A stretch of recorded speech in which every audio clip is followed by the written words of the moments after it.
Smart India hackathon के अंदर अगर आपको जीतना है तो आपका प्रोजेक्ट अच्छा होना बहुत ज़्यादा इंपॉर्टेंट है, पर अगर आपको पहले क्वालिफाई होकर फाइनल तक पहुंचना है तो उसके लिए आपकी पीपीटी अच्छी होना बहुत ज़्यादा इंपॉर्टेंट है। क्योंकि ऐसा ही इसमें जो मेजर सिलेक्शन होता है वो आपकी सिर्फ पीपीटी के बेस पे होता है, आपका प्रोजेक्ट उतना नहीं देखा जाता।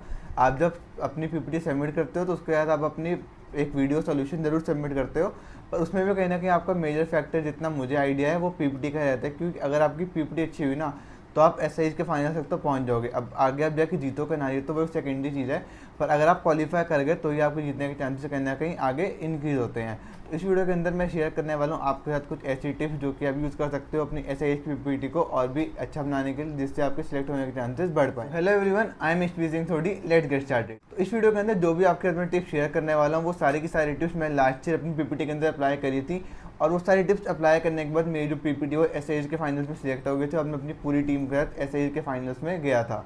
तो आपको मैं वही सारी टिप्स शेयर करूंगा जो कि मैं लास्ट ईयर अपनी पीपीटी के अंदर अप्लाई करी थी, जिसकी वजह से मेरा सिलेक्शन हो पाया था। तो सबसे पहली चीज़ जो आपको ध्यान रखनी है अपनी पीपीटी बनाते हुए वो ये है कि आपको एसआईज का जो पीपीटी का प्रिस्क्राइब्ड फॉर्मेट है आपको उसको फॉलो करना है। एसआईज ने एक ऑलरेडी प्री डिफाइंड फॉर्मेट दे रखा है जो कि उनकी ऑफिशियल वेबसाइट पे आपको जाके मिल जाएगा। उसका लिंक अगर आपके पास नहीं है तो आप जाके डिस्क्रिप्शन में चेक करो, आपको उसका लिंक वहाँ पे भी मिल जाएगा। तो ये जो फॉर्मेट है आपको इसी को फॉलो करके चलना है, चाहे आपकी पीएस कोई भी हो, आपको इसी फॉर्मेट को लेकर चलना है। इसके अंदर एक प्री डिफाइंड हेडिंग्स है जिसका आपको उसी के अंदर कंटेंट डालना है, और एक 6 पेज पीपीटी का फॉर्मेट है जो कि एसआईएच अपने सारे पार्टिसिपेंट्स को प्रोवाइड करती है। और जब भी एसआईएच के पीपीटी सबमिट करोगे और जो भी आपकी पीपीटी इवेल्युएट करेंगे वो चीज़ ज़रूर कंसिडर करेंगे कि आपने जो प्रिस्क्राइब्ड फॉर्मेट है उसको फॉलो किया कि नहीं किया। तो आपको ये चीज़ अपने माइंड में ज़रूर रखनी है कि आपको अपनी पीपीटी एक उसी फॉर्मेट में बनानी है जो कि फॉर्मेट एसआईएच ने पहले से आपको प्री डिफाइन करके दिया हुआ है। इसी के चलते हैं नंबर सेकंड पॉइंट पे जो कि है clear solution to the PS. अब आपकी जो पीएस है वो आप खुद जाके तो उनको नहीं समझा सकते कि आपने उस पर क्या सोल्यूशन अप्रोच प्रोवाइड करी है। तो आपकी पीपीटी के अंदर जो आपने सोल्यूशन बनाया है और जो आप प्रेजेंट करने वाले हो आगे जाके फाइनल्स के अंदर वो बहुत क्लियरली डिफाइंड होना चाहिए, जिससे कि अगर जो भी पीपीटी आपकी स्टडी करे उसको आसानी से समझ आ जाए कि हाँ ये जो पार्टिसिपेंट है वो ये बताना चाह रहे हैं कि मैं इस तरीके से अपनी पीपीटी के अंदर सोल्यूशन प्रोवाइड करूँगा, ये जो मेरे प्रोजेक्ट की वर्किंग है वो ये है। क्योंकि जितने अच्छे से आप अपनी पीपीटी के अंदर अपना प्रोवाइडेड सोल्यूशन को समझाओगे उतने ज़्यादा चांसेस बढ़ेंगे आपके सिलेक्ट होने के। अब इस सॉल्यूशन को आपको समझाना कैसे है उसके साथ आते हैं नंबर थर्ड टिप पे जो कि है यूज फ्लो चार्ट्स। आप अपनी पीपीटी के अंदर जितने ज़्यादा फ्लो चार्ट्स यूज़ करोगे अपने प्रोसेस को डिफाइन करने के लिए, अपने प्रोजेक्ट के फ्लो को डिफाइन करने के लिए, उतना ज़्यादा अच्छा होगा। क्योंकि फ्लो चार्ट से क्या होता है एक बहुत अच्छी और क्लियर अंडरस्टैंडिंग मिल जाती है देखने वाले को कि प्रोजेक्ट का फ्लो कैसा कैसा है या प्रोजेक्ट में वर्किंग कैसे हो रही है। तो ट्राई करना है कि आप अपनी पीपीटी के अंदर फ्लो चार्ट्स बनाओ, और फ्लो चार्ट्स बनाने के लिए आप कुछ टूल्स होते हैं जैसे draw.io, उनका यूज़ करके आप अपने फ्लो चार्ट्स को और अच्छा बना सकते हो और बहुत ज़्यादा अट्रैक्टिव बना सकते हो। अगर आप चाहो तो आप एआई टूल्स का भी यूज़ कर सकते हो जो कि अवेलेबल है मार्केट में, आप उनसे भी अपने फ्लो चार्ट बनवा सकते हो। तो फ्लो चार्ट आपको ऐसे रखने हैं कि जिससे आपका जो प्रोजेक्ट का पूरा फ्लो है बहुत अच्छे से क्लियरली अंडरस्टैंड हो जाए, जिससे कि जो आपकी पीपीटी को देख रहा है, आपके फ्लो चार्ट को देख रहा है, तो उसको समझ आ जाए कि हाँ प्रोजेक्ट की वर्किंग क्या क्या है। क्योंकि अगर उनको प्रोजेक्ट की वर्किंग समझ आ गई और उनको पता है कि ये पीएस के अकॉर्डिंग हमें एक प्रिस्क्राइब सोल्यूशन देने में कैपेबल हैं, तो वो आपकी पीपीटी को जल्दी से शॉर्टलिस्ट कर लेंगे और आपके फाइनल में जाने के चांसेस बढ़ जाएंगे। इसके आते हैं नंबर थर्ड पॉइंट पे, वो ये है कि आपको अपनी पीपीटी के अंदर पूरा टेक्स्ट नहीं भरना। अगर आपने अपनी पूरी पीपीटी के अंदर सिर्फ टेक्स्ट भर दिया तो वो काफ़ी ज़्यादा क्लमजी और एक घिच-पिच वाली पीपीटी हो जाएगी, जो कि एक सामने जो देख रहा है उसको पसंद नहीं आएगी। इसलिए आपको मैंने पहले बोला कि अपनी पीपीटी के अंदर फ्लो चार्ट्स के थ्रू अपना प्रोसेस समझाओ इंस्टेड ऑफ कि आप टेक्स्ट डालो। अगर आपको एक पूरी वर्किंग समझानी है तो आप थोड़ा टेक्स्ट और फ्लो चार्ट के साथ उसको समझा सकते हो रेदर देन कि आप पूरा टेक्स्ट रखो। क्योंकि अगर आप पूरा टेक्स्ट रखोगे पहली बात तो किसी के पास इतना टाइम नहीं है कि वो बैठ के आप पूरा फ्लो पढ़े कि कैसे कैसे काम कर रहा है। फ्लो चार्ट से ये होता है कि एक आपको स्ट्रक्चर्ड और एक ग्राफिकल व्यू मिल जाता है, जिससे कि आपको प्रोसेस समझने में आसानी हो जाती है। क्योंकि कोई भी इतना सारा टेक्स्ट पढ़ने का कष्ट नहीं करेगा, क्योंकि उनको इतनी सारी पीपीटी है, एक पीएस पे 500 लोग अपने आइडिया सबमिट करते हैं, तो वो इतना टाइम तो नहीं लगाएंगे कि एक एक पीपीटी का बैठ के इतना सारा टेक्स्ट पढ़ें। तो आप अपनी पीपीटी के अंदर जितना कम टेक्स्ट रख पाओ उतना ज़्यादा अच्छा है, क्योंकि फ्लो चार्ट के थ्रू आपकी अंडरस्टैंडिंग ज़्यादा अच्छी हो सकती है। इसी के चलते हैं हम अगले पॉइंट पे जो कि आपकी पीपीटी का यूआई।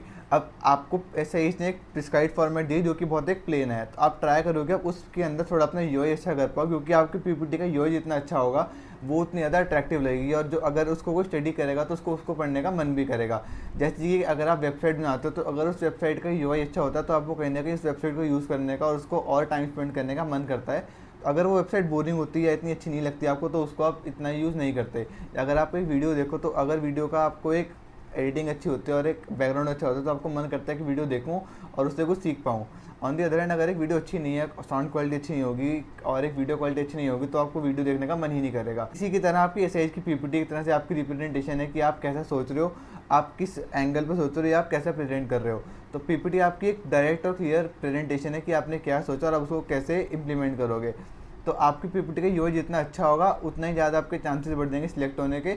आप इसके लिए, क्योंकि ऐसा इसने एक बहुत ही प्लेन और वाइट फॉर्मेट दे रखा है, तो उससे आप हटके अपनी थोड़ी सी मॉडिफिकेशन कर सकते हो। बहुत बच्चों को ये डाउट रहता भी है कि क्या हम जो पीपीटी का वाइट फॉर्मेट, जो एक बेसिक फॉर्मेट है, उससे हम चेंज करके अपना कुछ उसका यूआई अच्छा कर सकते हैं। तो आंसर है यस, आप डेफिनेटली जो उसका एक प्रिस्क्राइब्ड वाइट फॉर्मेट है उससे हटके आप अपने यूआई को अच्छा कर सकते हो।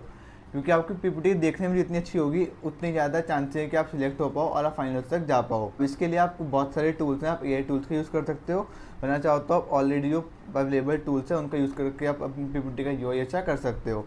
इसी के साथ आते हैं नेक्स्ट पॉइंट पे, try to integrate trending tech. ऐसा नहीं है कि आप सिर्फ लिखने के लिए डाल दो, एआई एमएल जैसी टेक्नोलॉजीज़ को आप अपने प्रोजेक्ट के अंदर इंटीग्रेट करने का ट्राई करो और उनसे कुछ ना कुछ यूज़ के दिखा पाओ कि हाँ ये फीचर हम इम्प्लीमेंट कर रहे हैं। पर इस बार ये भी है कि मोस्टली पीएस के अंदर ये डिफाइंड है कि आपको एआई एमएल का यूज़ करना भी है। तो आपको अपनी पीपीटी के अंदर भी वो मेंशन करना है कि मैं इस एआई का यूज़ कर रहा हूँ या मैं एमएल टेक्नोलॉजी का यूज़ कर रहा हूँ या मैं एजेंट्स का यूज़ कर रहा हूँ, जिससे कि सामने पढ़ने वाले को भी लगे कि हाँ यार ये कुछ अच्छी टेक्नोलॉजी यूज़ कर रहा है और ये हमारी जो हमने इसको प्रॉब्लम सोल्यूशन प्रोवाइड करी उस पर एक हमें अच्छा सोल्यूशन प्रोवाइड करके दे सकता है। तो ये सारी टिप्स थी जिनको यूज़ करके आप अपनी पीपीटी को बहुत अच्छा बना सकते हो। और लास्ट टिप ये है, और ये सबसे इंपॉर्टेंट टिप है, वो ये कि अपनी पीपीटी को ट्राई करना है कि आप टाइमली सबमिट कर पाओ। क्योंकि अपनी पीपीटी आप जितनी टाइमली सबमिट कर पाओगे उतना ज़्यादा अच्छा है, क्योंकि जैसे जैसे पीपीटी बढ़ती जाएंगी आपका कंपटीशन भी बढ़ता जाएगा। तो आपको ट्राई करना है कि आप अपनी पीपीटी को टाइमली सबमिट कर दो, जिससे आपके सिलेक्ट होने के चांसेस बढ़ पाएँ। और ये थी बहुत सारी टिप्स जो कि मैंने यूज़ करी थी अपने टाइम पर, इससे मेरे को फ़ायदा भी हुआ। क्योंकि मैंने एक बार पार्ट लिया था तब मैं रिजेक्ट हो गया था मेरी पीपीटी, उसके बाद जब मैंने नेक्स्ट ईयर पार्ट लिया तो मेरी पीपीटी सिलेक्ट हो गई थी और उसके अंदर मैंने यही सारे पॉइंट्स को यूज़ किया था जिसकी वजह से मुझे सक्सेस मिली।